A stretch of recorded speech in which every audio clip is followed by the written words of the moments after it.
Tokotala CGTV, maman CGTV, na papa Michel Mayabou CGTV, CGTV, Africa, CGTV, Europa.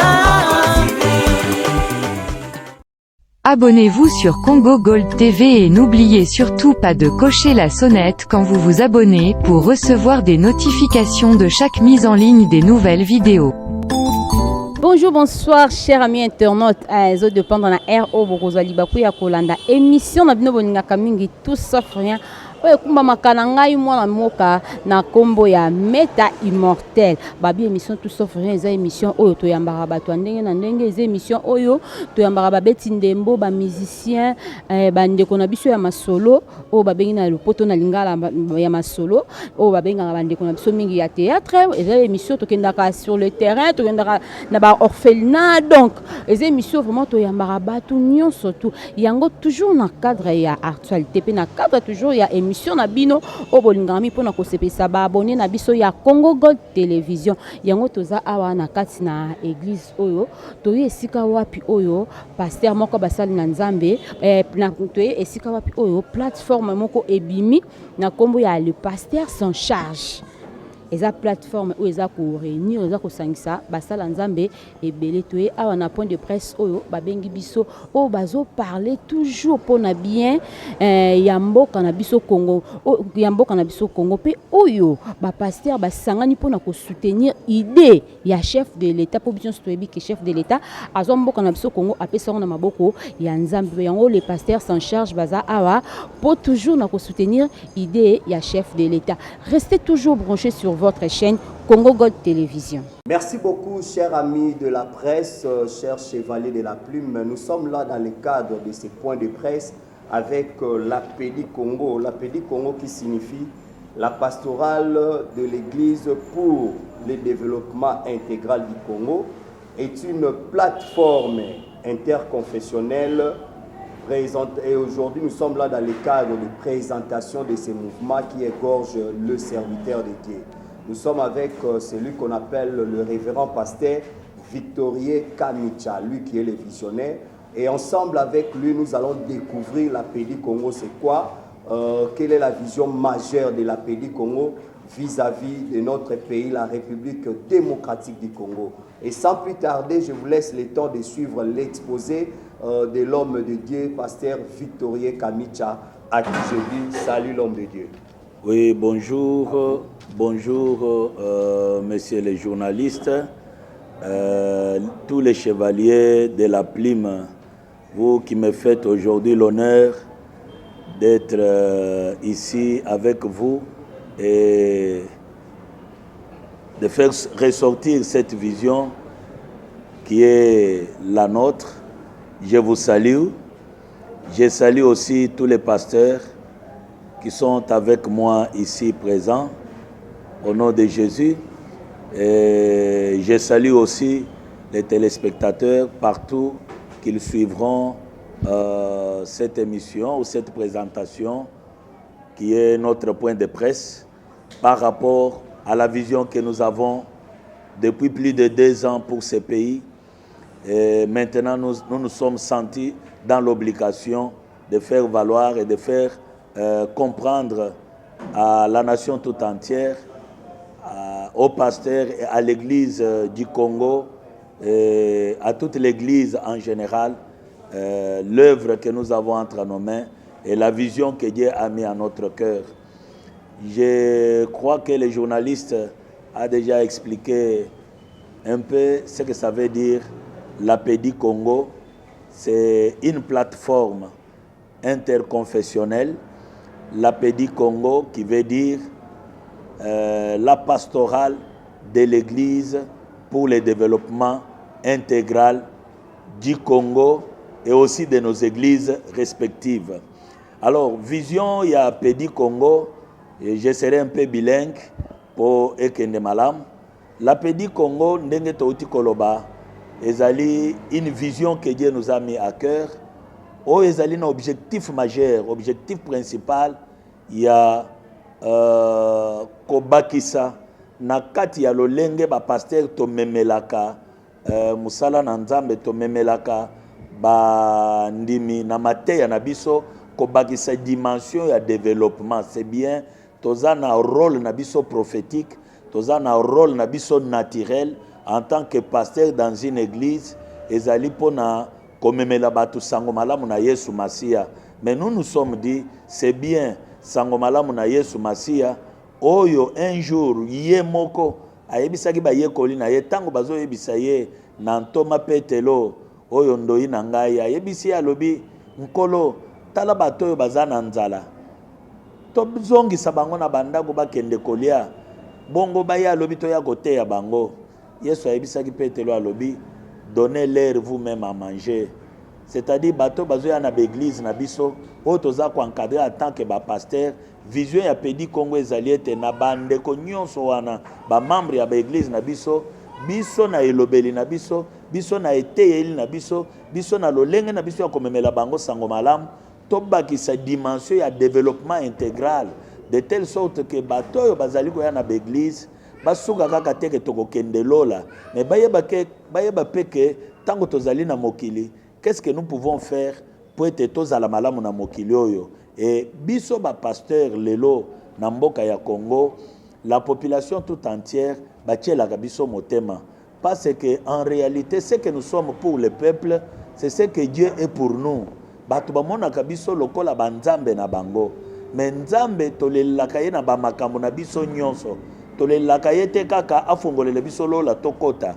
Tolelaka ye na ba problème eza kotungisa biso na banzala na biso na kolata na biso na ba maladie na biso tolelaka nzambe. Alors ba pasteur tozali kolamwisa bango na vision oyo ya biso de telle sorte que bayeba mokumba tozali na yango vis-à-vis ya peuple, vis-à-vis ya population, mokumba na biso ba pasteur esuka kaka te tokokende lola. Mais mokumba na biso ezala ya développement intégral.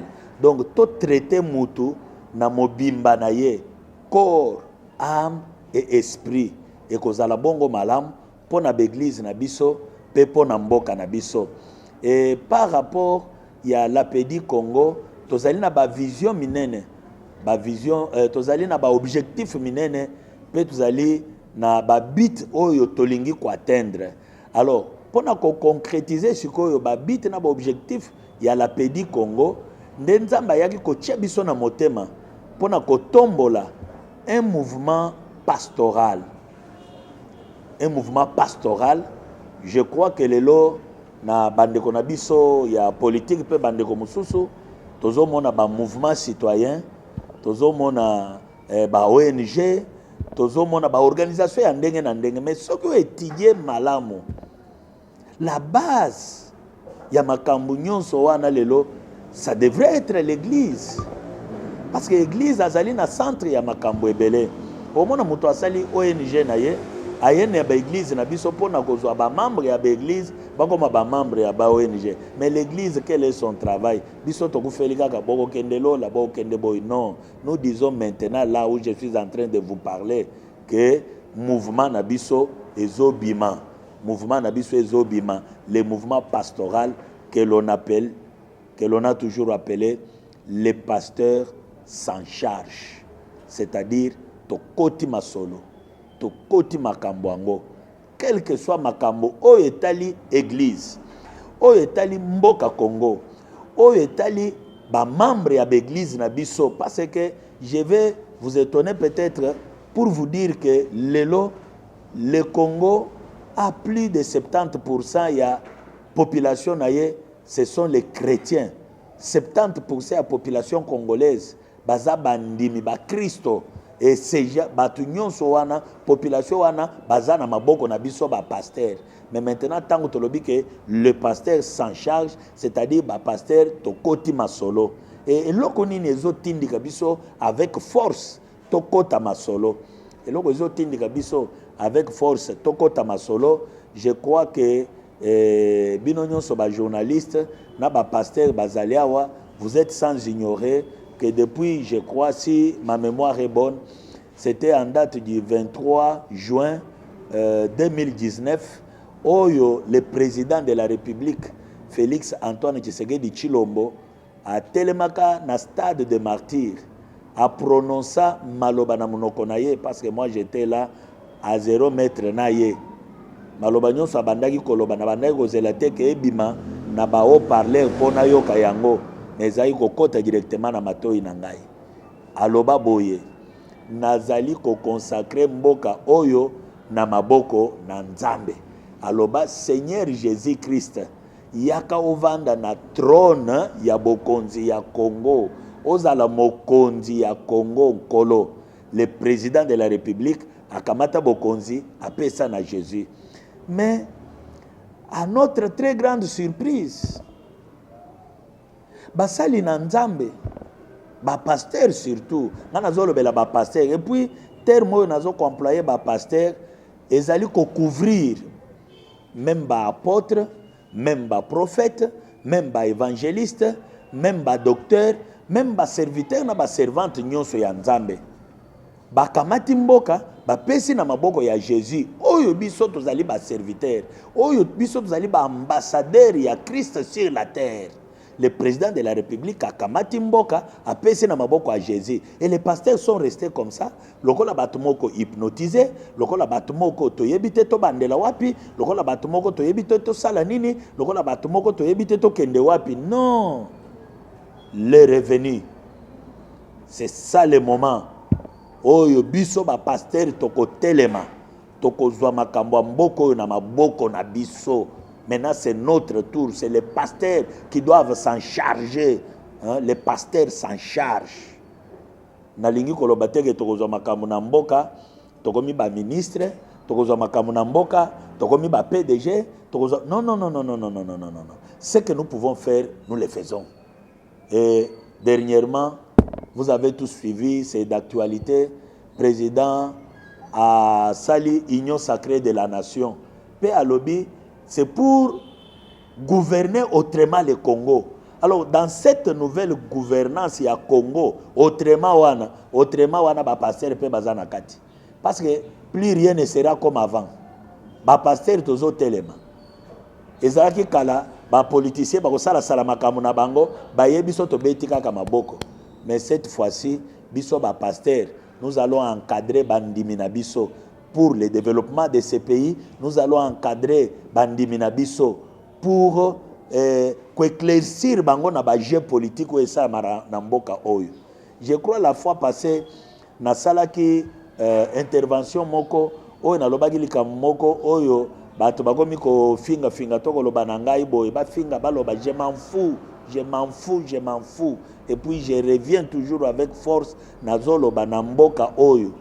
Oyo président Félix Tshisekedi Tshilombo a pesi na maboko à Jésus. Jésus oyo biso tozo servir et puis tolobi les pasteurs s'en charge.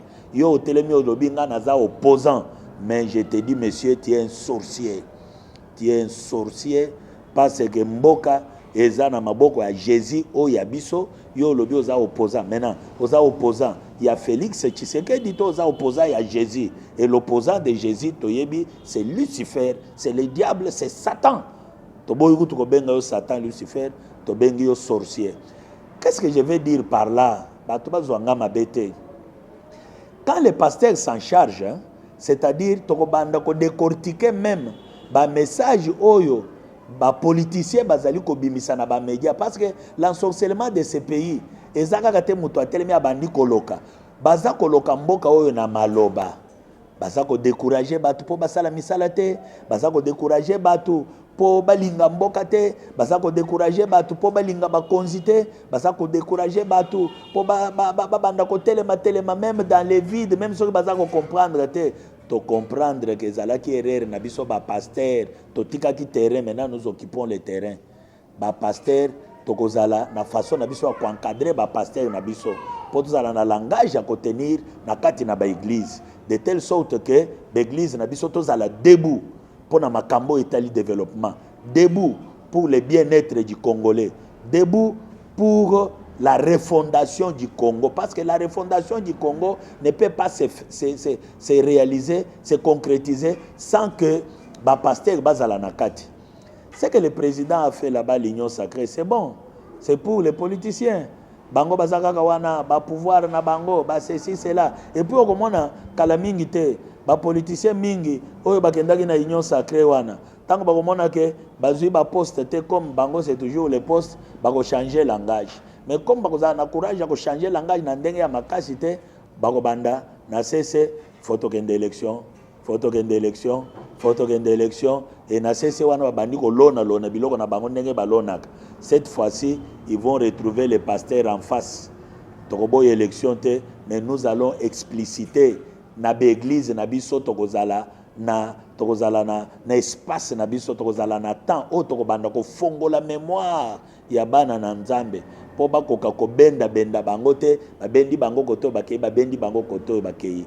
Alors je voudrais dire au pasteur que ezali tour na biso par où nous devons commencer et qu'est-ce que nous devons faire pour accompagner vision au ya chef de l'État na kati ya refondation ya Congo oyo Jésus-Christ est au centre biso en tant que ambassadeur ya Jésus union sacrée basali kuna ya biso union sacrée awa c'est le pasteur s'en charge donc s'en charger ndenge nini chaque pasteur na coin yo ozali na balabala yo ozali na entourage yo ozali banda déjà kozala un acteur ya développement pasteur acteur ya développement pasteur catalyseur ya bien-être un pasteur qui cherche le bien-être ya balabala wana bisiko vandi obandi nano kaka kokire nano ata terrasse eza na balabala na bino obandi koluka bopeto na balabala na bino obandi kozala de temps en temps en contact na chef de rue pona kopesa mayele pona kopesa ba orientation pona kopesa ba directive va sentir que les pasteurs sont là, va sentir que les pasteurs se sont impliqués cette fois-ci, va sentir que les pasteurs sont en train de faire quelque chose pour la refondation du Congo. Et la refondation du Congo ne peut pas se faire sans que la population a comprendre qu'est-ce que l'on veut faire, comment on peut le faire, avec qui on peut le faire, avec quoi on peut le faire. Et je voudrais ici vous dire, basali na Nzambe, tozo pesa bino musala, ki salume banda, oyo président de la République alobaki, biso pe ki salume banda. Ah oui, président alobaki ki salume banda, biso pe ki salume banda. Chaque pasteur, il n'y a pas de temps à perdre. Il ne faut pas reculer.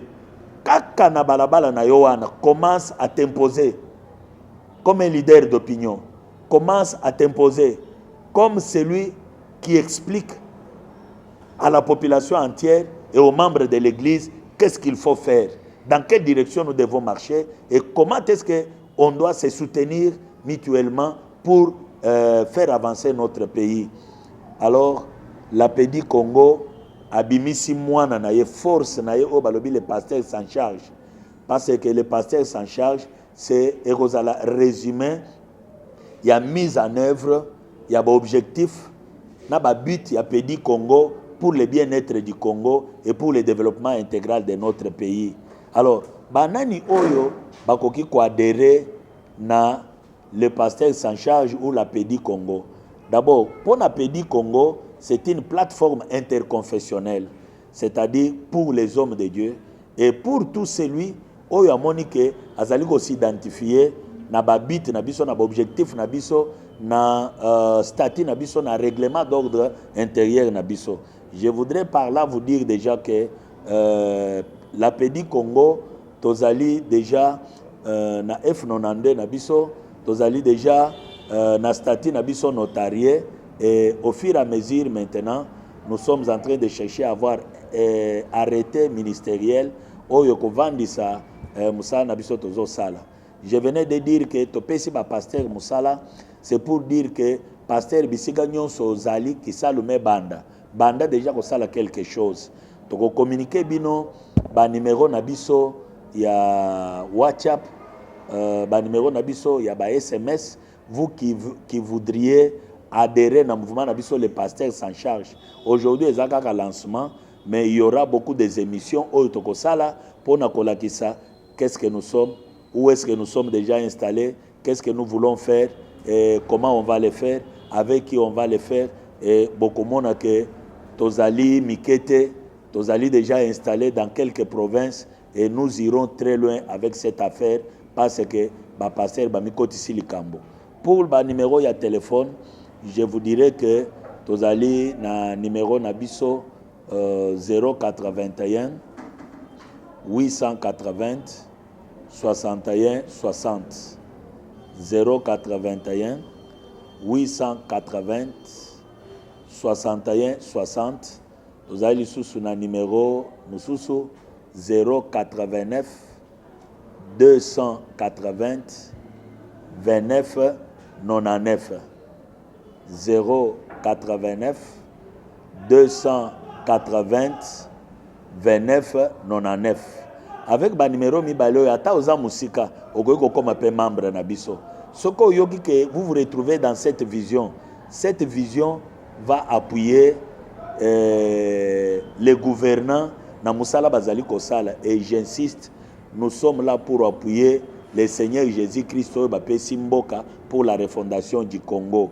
Alors, nous sommes les mouvements, les pasteurs s'en chargent et nous voulons travailler dans ce sens wana. Et dans peu de temps, on aura à positionner les pasteurs dans ndenge longobani pour contribuer d'une manière visible et d'une manière forte au développement de ces pays. Je voudrais insister avant na sukisa introduction nangai pour na koloba que désormais, je dis bien désormais, en tant que l'homme spirituel et la bouche autorisée na vision oyo munene nzamba pesi ngai mokumba ya Congo na oyo etali pastoral lelo eza na mapeka na ngai. Je dis désormais moto kosa biso ba pasteur te. Oh les pasteurs au milieu du village. Oh les pasteurs bazaka église au milieu du village. Je vous dis que église azali sous au milieu du village. L'église doit choisir son camp. Soit vous êtes avec Jésus-Christ à qui le président de la République a remis ce pays, soit vous n'êtes pas avec nous et celui qui n'est pas avec Jésus, boyebi ndenge to pesak. Pour ceux qui na lobi sous bandokiawa, boya koloba o ozotia munoko trop. Non, na lobi na malembe. Église au milieu du village, Abou et Pia. Abou, Pia. Pourquoi? Parce que Mboka Nabiso Bapesi Ango Namaboko à Jésus. Mais maintenant, Yoza au milieu de quel village? Pour faire quoi au milieu d'un village? Choisis ton camp, pasteur. Choisis ton camp, homme de Dieu. Le temps est venu où les pasteurs doivent s'en charger dans ma communion sur Talimboka. Pasteur Azala Lisu, ya Yesu. Pona kotala koma mboka ezako tombama mboka ezako tongama lisusu biso bato ya mabondeli eloko ba pasteur bobo sanaka esaka nga pasi na motema ba ebele ya prière to sala ebele ya mangengenge to mata ebele ya baluzizila to kenda ebele ya ba jeune prière lelo pasteur atelema alo ba biso toza ni à gauche ni à droite bozo comprendre eloko moko te. Le pays a été donné entre les mains du Seigneur Jésus. Biso en tant que serviteur du Seigneur Jésus, c'est que Mboka Congo est dans maboko na biso. Prions, chercher la directive ya Nzambe, toyeba qu'est-ce que nous pouvons faire pour na Mboka na biso tombwama. Nous avons beaucoup de richesses dans ce pays, mais la population na biso azali pauvre. N'est-ce pas bino ba pasteur oyo, ndebo sambelaka pona bato bazwa mbongo. N'est-ce pas bino ba pasteur oyo, ndebo sambelaka pona bato bazwa misala. N'est-ce pas bino ba pasteur oyo, ndebo sambelaka pona bato chômage esila. Mais maintenant que le pays est entre les mains de votre Jésus là, lelo, soki mboko to échoué, ne bakoloba nini? Wapi nzambe na bango? Wapi nzambo babonzela kimboka? Alors, je suis en train de vous dire que tobandi abiso union sacrée. Tobandi abiso union sacrée.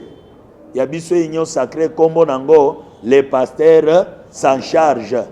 Et quand les pasteurs s'en chargent, c'est une sainte alliance des hommes de Dieu. Batu ya Nzambe basangani pona ko soutenir moboku ya sika ya Congo oyo ko tombwama elongo na Yesu na président de la République Fachi oyo babenga mingi béton. Je dis et je vous remercie. Merci beaucoup, cher ami. Je crois que le pasteur a tout dit. Il a tout vomi, il a tout déniché, il a tout répartis par rapport à cette vision. Jésus qui est notre bouclier dans ces pays. Mais moi, personnellement, j'ai quelques questions à poser aussi au pasteur. Je crois que Bandeko Baza Pemena pasteur, au cas où pasteur Abosani, au Sungi na ba question. Question nanga liboso eza que ba pasteur lelo baza na bango divisé. Parce qu'aujourd'hui, tout le monde a l'histoire ya RSC, comment ça s'est passé. Nous, on était là, tant avec Kakenza Bengaga, ba serviteur dans la cité du fleuve, biso tozala wana. Tant que pasteur Sonia Bengi Bakina Rotana, biso pe tozala ki wana. On a fait même des interviews. Si ba pasteur Moussouba Loba même que Dodo Kamba Toro Lakise Toro Bimela Zoté en église, Mazomo na biso te, mais tant aussi sauté Yanda Moni biso. Totuni ku question tobi wala kindo kité là surnaturel sur la terre. Ba pasteur déjà bozaka na bino ya okabona. Question na ngeza boy. Dernièrement la landa qui pasteur Godin Poi, oza président de l'Assemblée provinciale, a parlé de la vision moko déjà, alobi déjà ici à Banda Kango et au Sangisa pasteur na sous forme kaka ya union sacrée nengo zolobela. Et l'autre pasteur côté ya Ponga Bikuna, il a commencé aussi l'union sacrée. Et ngana ngina yeba est-ce que eza sous forme ya créer parti politique ou bien sous forme ya créer mouvement citoyen de la société civile les loisali ndeti ba échapper les loisali on se pose des questions eza dianine parce que na moment où ba évêque ba évangéliste qui examine ba kota ki mamba politique bino boba ki politique eza ba sal na nzambe te bo vanda ka na évangile l'évêque Mukuna a traité qui examine de tous les mots mais aujourd'hui ce n'est plus le cas tout le monde qui va passer cette fois-ci ba ali sous na sonité ba mi côté ici vraiment tous les députés la politique va comprendre que l'art est ça. Et pasteur Sonia Loba Koutou que Nathan Wakabile allait se bayambi bino moi 50 balles mais les loba mona kaka foin na foin. Oye bisabiso vision majeure oyo ezali société civile te parti politique te pour oyo eza vidéo. Réponse au pesa biso to saini to bombika na YouTube vandi. Jour to mona ngwe bongwani et comment dire parti politique ou bien comme société civile.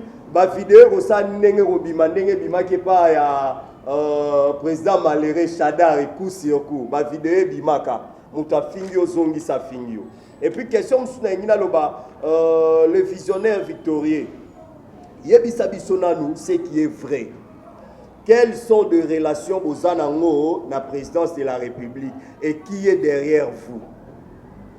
Parce que tu es bien politique des alayo kende boye op kende boye tu es bien que biso nyonso to sanini to kutana kana pyramide qui est derrière vous qui vous a financé par rapport à cette vision et ozobangate pour les zaka so likambu Denis les saleki attaquer yo ozobangate o rencontrer Denis les sina chemin na yo par rapport à ça aya lo baté bango bankumu bango nde batondisa ba stade nenga lo bay pona batu mususu répondre dans la deux questions. Merci beaucoup, messieurs les journalistes, pour la question Naomi Balé. Nazo banda na question ya liboso. Je voudrais vous dire une chose. Au kanga yango malam. Ndengo lobi ke vidéo et bunga raté boko bomba. Bomba. Un jour vous allez me le rappeler. Na lingina biso ke ba pasteur baza divisé. Magamunyo sozo mona wana milinga papa milinga ba pasteur bazali divisé te batu bazali divisé bakambi oyo bazowela babokonzi na bango kuna ba pasteur bakozala divisé te tozala divisé tozowela nini bandeko na ngai bavandi atokowela na bango nini bandeko na ngai bavandi atokowela na bango nini les pasteurs n'ont jamais été divisés. Kasi ba oyo bazo luka pouvoir na position na repositionnement na nini bangonde bazalaka divisé. Et je voudrais dire ceci.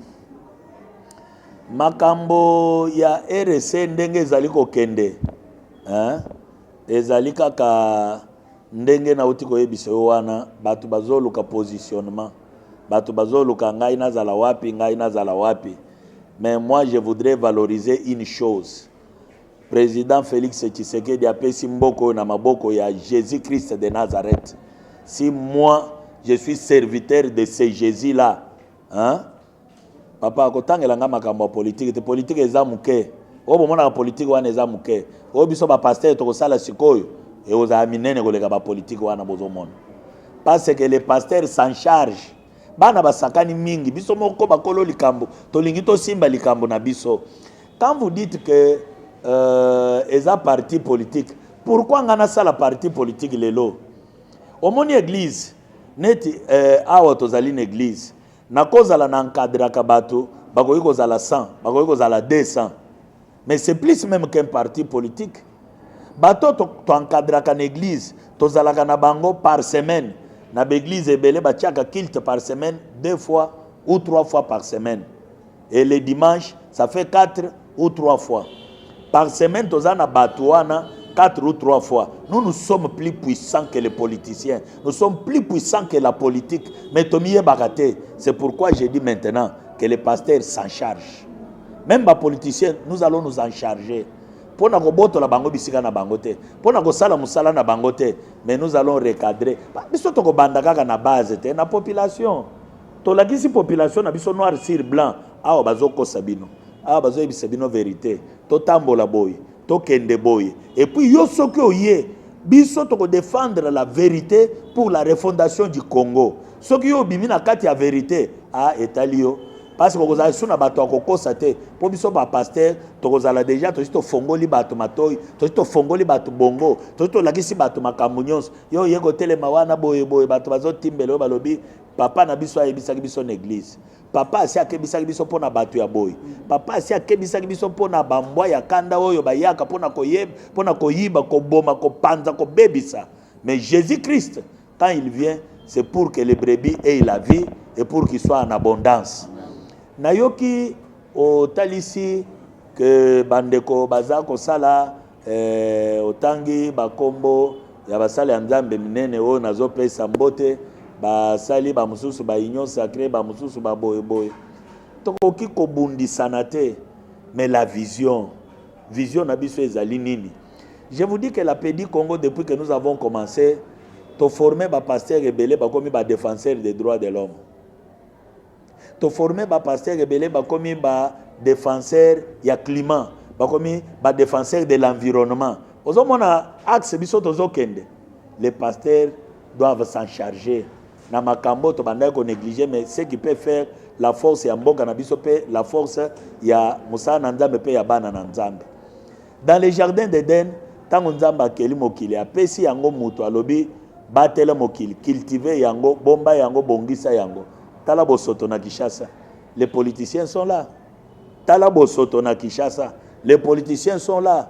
Et maintenant biso ba pasteur quand nous commençons ya kopesa bato conscience to banda ko te même na l'église na biso makambo bosoto na balabala to boyi makambo bosoto na baterase to boyi makambo boyi c'est ça le travail il y a les pasteurs s'en charge le travail à la PEDI Congo to ko sunga kaka wana te to ko banda ko coacher bana na nzambe na l'église na biso po bayeba pe comment ils peuvent s'en sortir et bolamu ya bana na nzambe ezali bolamu ya basali na nzambe e kozala bolamu ya Congo mobimba. Olobi na kokuta na bandeko na biso oyo bampaka ya kala ya munoko makasi ya boye na terrain na ngai na nzela na ngai soki biso na bango tozobunda po na vérité tokokuta na te lokola ba adversaire mais tokokuta na tozotambola elongo po na développement ya Congo. Otuni ngai qui est derrière vision to musalo nazo sala na koyebiso en bref c'est Jésus-Christ. Jésus-Christ nde aza derrière ngai. Pe derrière Jésus-Christ, il y a le président Fachi. Pour président Fachi aza derrière Jésus hein. Exact que Jésus aza derrière le président Fachi. Président Fachi aza na sima ya Yesu parce que apesa bokonzi. Donc biso na président Fachi na sima ya Yesu. Mais ya aza liboso po ya azali mokambi ya mboka.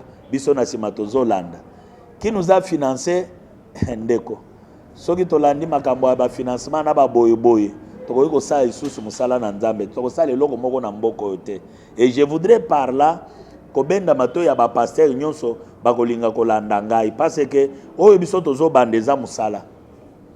Pasteur nyonso ako s'impliquer, il a commencé un travail. Et qui dit quelqu'un qui travaille, il doit s'attendre à un salaire. Et puis salaire wana ekozala ngai na kopesa yango te ekozala ye akoya kosenga nga salaire te ekozala salaire wana akozwa yango.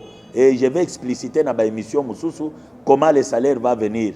Mais le but est que oloni lelo, obugi lelo, olie lelo. Wanande me magabato na muyibi, na motema mabe, et me magabato banda kolanda ba politicien na sima, o kabela ngai, sungangai, salisa ngai. Nous sommes plus grands que les politiciens. Et les politiciens, la plupart, bazabana na biso. Ils doivent nous respecter. Et biso tokola kisa bango nzela. Alors, deuxième question nayo, c'était sur la deuxième question m'échappe là. Tu peux me rappeler? Ah oh, il y a nani azana simanabiso. Donc j'ai déjà ramassé ma question Naomi Balé. Voilà. Ok.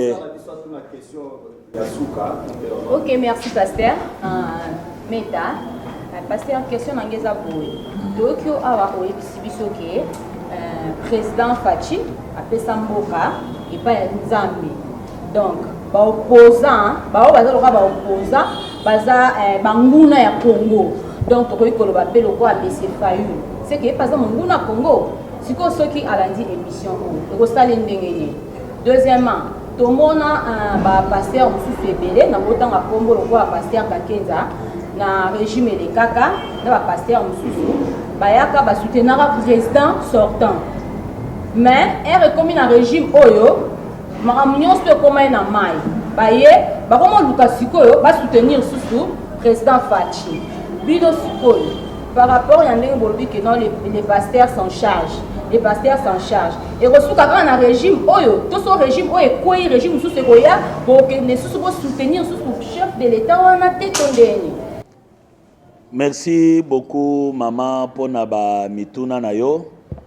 Ya liboso na lingi koye bisayo d'entrée de jeu que ba pasteur ndenge na lobaki baza isusu au milieu du village te ba pasteur baza na kana bango.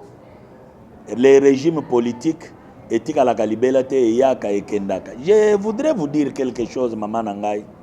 Et ça la nga motema pasi tant on a monaka les hommes de l'église batu ya l'église au lieu ba encadrer bandimi po bayeba ke ce qui est important na mboko yo ezali régime passé, ezali régime oyote, mais ce qui est important, c'est le bien-être du Congolais. Ce qui est important, c'est le développement du Congo. Ce qui est important, c'est que le Congo se relève. Nakope sonda kisamuke ya bandeko na biso bakimbangiste. Na pesi bango pembote parce que c'est l'une des églises oyo botami na Congo. Oye koli na Congo, oye zo sala na Congo. Je voudrais vous dire ici qu'il y a des églises étrangères oye baye na Congo, oye bazako dépendre na batu mususu libanda ya Congo. Mais neti babiso yo, ben église de réveil wa nozo tanga. Ezali église ya Congo, et botami na Congo, il faut eluka que Congo se développe. Je voudrais vous dire que Bambo Kebele se développe à partir ya l'église na bango, bazaki na une bonne politique dans l'église. Ya koyeba ke kaka ndenge toza église boye tokoki ko encadrer bana na nzambe po ete musala oyo bakosala po ete makanisi na bango mayele na bango ezala malamu mpona botombo ya mboka. C'est le spirituel qui conduit le matériel. Soki biso ba pasteur to travailler bien le spirituel ya population na biso, le pays va décoller. Olobi na ngai ke soki ndeko Fayulu yoki ndenge na lobi ke ba opposa baza ba sorcier. Est-ce qu'il y a un sepelatoire ou sepelaté? Je ne voudrais pas, bino ba journaliste bozaka songi. Je ne voudrais pas bobanda ko opposer ngai na batu oyo nga na lobi te ke baza boye. Ngai na lobi moto ya kolinga ko s'opposer parce que soki lelo moto zo s'opposer na vision oyo ya Félix. Hein? Félix akamati mboka pesi na Jésus. Jésus oyo ya ngai. Yo s'opposer na Jésus. Mais na kobenga yo nani? L'opposant de Jésus c'est qui? C'est Lucifer, c'est Satan, c'est le diable, c'est le sorcier. Mais ndeko komi ko tangela ngai ba opposant baza boy. Non, je ne suis pas là. Omoni eloko nga nazolo ba ke ba opposition ezalo la bondoki. Jamais opposant azo encourager batuke awa tomoni bandeko basali mabe. Bolanda bango na mabe oyo te pona mboka na biso etombwa to sala boy. Ba pesaka alternative te bango ba kondanaka kaka. C'est la sorcellerie. yo zoloba ke oyo moninga alobi eza mabe mais yo olingi basala nini lakisa oyo olingi basala soki oza na eloko oyo olingi basala te oyo moninga azosala ozoboya mais oza ndoki basala liso eloko te. Et je vais vous dire quelque chose, maman oza journaliste, à partir d'aujourd'hui bino ba journaliste au bolingi Congo bo banda kolanda elobeli ya ba soi-disant politiciens, soi-disant opposants okoyoka ke baza na venin. Il y a un venin à ma parole na bango. Vous allez voir, biso tokosa musala. Nous n'allons pas dormir, hein. Nous n'allons pas dormir dans ce pays. Tokosa musala. Obimi na télévision, olobi biloba loba, biso pe tobimi, to recadrer yo to zongi sur nandela. Souci na biso, botika ko décourager population, botika ko détruire moralement population, botika ko détruire spirituellement population. To sto timbela bango. Ba yaka balobi makambu yo moni loko les a pété. Mais dans le monde des esprits, ba travailler ba to pona ko décourager, pona ko détruire volonté muke ba to bazaki nango pomboke tombwama, nyonso elimwe, nyonso ekweyi, nyonso ebungi na maloba na bango. Baza na venin ya vipère, baza na venin ya Satan, baza na venin diabolique. Oyo baza ko détruire na cesse bozo yebate. Donc, je voudrais pour na kosugisa na réponse et pas na yo kolobete na utaki kolanda dernièrement moi vidéo moko basalaki ya ndeko Martin Fayulu azolo balobi ngana za opposant ya Félix était ngana kamwaka ngana za opposant ya Félix était na osala opposition nini ngana za président Eli ngai souci na ngai ezali ya ko détruire système ya Kabila. D'ailleurs nazaki na moi vidéo wana même après awa nakoki ko pesa yango. Alors qu'est-ce qui se passe? Olobi ba oyo bazaki na Kabila la fois passée soki Félix ayebo bazala na yete place wana nde ba pasteur bazo bebisa bazo bunga lokolo ya kobinela. Nous l'église toza na obligation ya ko accompagner les gouvernants. Bato bazo gouverner wana toza na obligation ya ko accompagner bango. Lelo soki ndeko Félix Antoine Tshisekedi Tshilombo président de la République asali ba mandat na ye asilisi oyo akoya wana omona ngai lisu na sengi ba pasteur to accompagner ye to luka kaka bolamo ya Congo mutu nyonso azoya aluki bolamo ya Congo biso toza na sima na ye na pesi exemple ya bandeko kimbangiste bazaki na Mobutu akei bakomi na Kabila akei bakomi na Fachi. C'est ça que l'église doit faire. Mais l'église oyo ya président Salaboy babimisi ba communiquer moko ya pata punya ba communiquer moko ezanga mutuna makolo pona ko compliquer bato bakende boy na gratuité de l'enseignement bango ba beti biloko boy bakende boy cette fois-ci bakokuta ba pasteur na nzela na bango ya mbaloyo tokotika te tomiko tsina makambo yango. Merci beaucoup pour clôturer avec notre confrère Fabrice. Bonjour. Bonjour. Oui, juste koyoka motei na nzambe ndenge azopesa idéologie na ye mais motuna na ngenge ozala boeza boye mpona lelo le pasteur son charge baye na idéologie c'est comme si akoye kotelemela baopposant donc ça veut dire mpona bino opposition ezala lisusu te eza te kopousse président de la république na dictature akoma dictateur donc opposition ezala te parce que mboka na biso ezaka plus démocratique du Congo toa na démocratie moto nyonso aza na droit ya koloba so koyoka mosali na nzambe nobi ke opposant nyonso to akotelema bino bokotelema seke ça veut dire ke bino mpona bino le pasteur chacha boboyi opposition ezala na mboka motuna na ngai yango wana. Merci beaucoup ndeko. Nalobi te ke soki opposant atelemi to telemeli toko banda kolandela maloba nyonso bato wana balobaka po toyeba venin eza wapi na maloba na bango nyonso venin ezalaka. Je voudrais vous dire d'entrée de jeu que le président Félix Antoine Tshisekedi Tshilombo biso tokokomisa dictateur te. Opposition ya munene na mboka oyo eza même bato wana bazopiolola bazoloba wana te. Opposition ya munene na mboka oyo c'est le peuple. Population kako zomona nde ba opposant ya minene na kosekisa yo muke bauti kokosa biso awa na bandal eloko moko ebimaki kuna o monolithe o soki nini bino nde boyebi bakombo na bino wana malamu eloko wana ebimi kaka bato bango moko yango te bazokosa boye Tu sais ce qui est arrivé?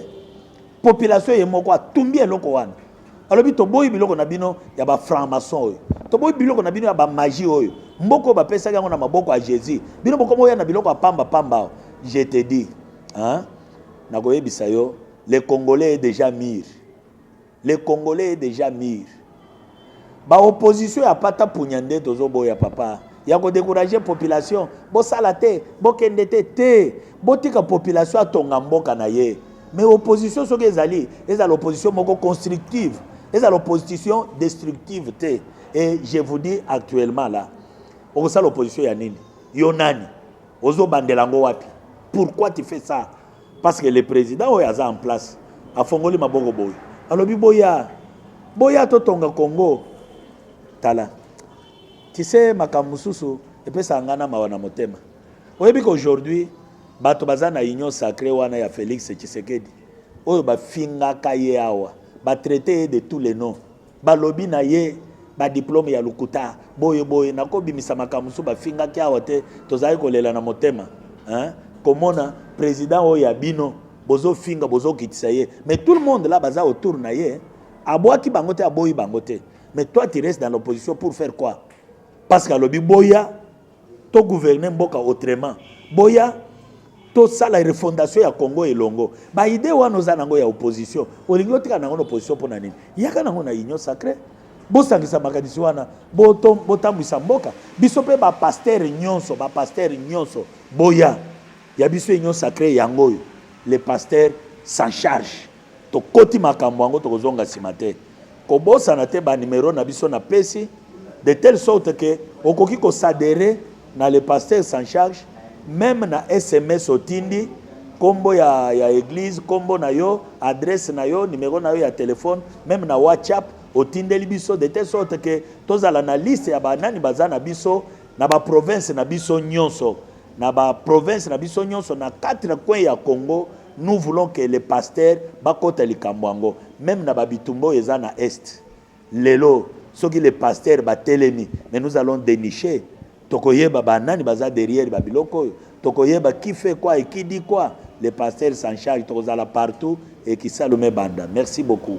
Merci beaucoup, cher chevalier de la plume. Je crois que ça commence bien et ça finit bien. C'était là le point de presse avec l'homme de Dieu, le pasteur Victorie Kamicha, avec la grande famille de l'APD Congo. Le pasteur reste très ouvert. Tout celui qui a besoin de lui contacter, les numéros sont là. Le numéro sera affiché dans nos plusieurs chaînes de YouTube. Et quant à moi, je vous dis, restez toujours branchés dans nos chaînes. Retrouvons-nous à la prochaine numéro. Bye. Beaucoup bandeko ba journalistes ndenge bolobi pour na mot de la fin na kobanda d'abord ko remercier bino ndenge boye honorer ngai. Je sais que avec vous et silité mais to bandi parce que chaque dimanche to kobanda kozala na moi point de presse to rencontre moko na bino pour na évolution pe kotala na misu ya bantoma na misu ya basali na nzambe ba actualité ya semaine na pesi merci na ba pasteur nyonso oyo tozwaki lokola échantillon pour ba accompagner ngai na bisika oyo. Je ne peux pas kosilisa speech na ngai sans toutefois kopesa merci pe gloire na nzambe pona tina ya président Félix Antoine Tshisekedi Tshilombo oyo azali élevé lelo na Union africaine. C'est un couronnement pour na mboka Congo pe pour na basali na ndambe parce que to bondela mingi bobo sanakate ke makamu nyonso oyo ezali accomplissement pe réponse ya mabondeli na biso oyo nzamba za kopesa biso. Je voudrais aussi kopesa félicitations na chef de l'État pour na ndenge aponi premier ministre oyo ya Monique akokoka komema malamu vision na pesi félicitations mingi na kombo ya ba pasteur nyonso ya RDC pe ba pasteur nyonso bazali banda ya RDC ba botama ya RDC baza ba pasteur na mokili mobimba na kombo na bango nyonso na pesi félicitations na Jean-Michel Sama-Lokonde oyo azali premier ministre na biso à qui nous souhaitons le meilleur du monde. bobo sanate ezala président ezala premier ministre ezala président ya parlement na parlement mobimba ezala ba sénat bobo sanate. Les pasteurs sont à genoux jour et nuit tozo sambela pona bino pour la réussite mais tokota la bino kaka na misute. Nous allons vous accompagner. Voilà pourquoi nous disons les pasteurs s'en chargent. Merci beaucoup ba téléspectateurs nyonso bakolanda pe ba pasteur oyo bakoadhérer na mouvement. Vous serez les bienvenus. Que le Seigneur vous bénisse. CGTV, CGTV, maman, CGTV, papa, Michel Mayabou, CGTV, CGTV, Africa, CGTV, Europa.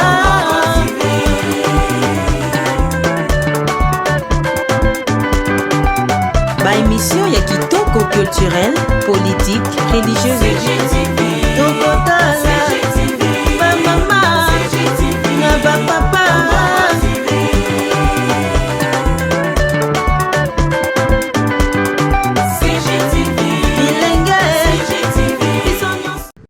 Abonnez-vous sur Congo Gold TV et n'oubliez surtout pas de cocher la sonnette quand vous vous abonnez pour recevoir des notifications de chaque mise en ligne des nouvelles vidéos. CGTV, Tokotala, CGTV, ba mama, CGTV, na ba papa. Michel Mayabou, CGTV, CGTV, Africa, CGTV, Europa.